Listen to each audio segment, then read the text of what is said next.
You see, chosen one, they probably never really experienced a love like yours before. So the way you love, you already saw them. You saw all their wounds. You saw all their trauma. You saw all their insecurities, and you wanted to protect them from themselves. But because they've never had anybody love them like that, that love felt way too intimate. It felt way too revealing. So the only way they know how to experience love like that is trying to control it. Because imagine if you're in the desert and you haven't had water in a long time, you're going to try to control that source of water because you'll never know when you're going to get it again. And that's the way they feel when it comes to your type of love, because it's the type of love they always longed for, but they didn't know how to handle it because they've been in a love desert. They've been in poverty when it came to love.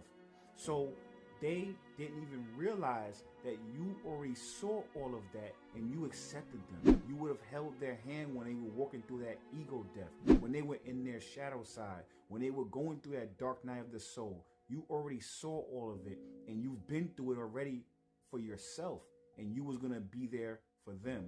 But because they decided to run, or because they decided to allow their ego to take the wheel, they didn't even realize that they lost a blessing. Valerie, talk to him. Chosen ones, let me tell you the secret most people will never admit out loud. When you love somebody from the soul, not from ego, not from convenience, not from loneliness, but from recognition, you become a mirror. Not a mirror that flatters, a mirror that reveals. And for someone who has lived their entire life, love-starved, trauma-armored, emotionally dehydrated, your presence feels like too much water too fast. They weren't scared of you. They were scared of being seen. Because when you love somebody with divine level clarity, you don't just see their potential, you see their wounds, you see their trauma, you see the parts they hide from the world and the parts they hide from themselves. And here's the painful twist you already felt in your spirit. They thought you were going to expose them. Meanwhile, you had already chosen to walk with them through it. You were ready to hold their hand while they faced their shadow. You were ready to guide them through the ego death they desperately needed.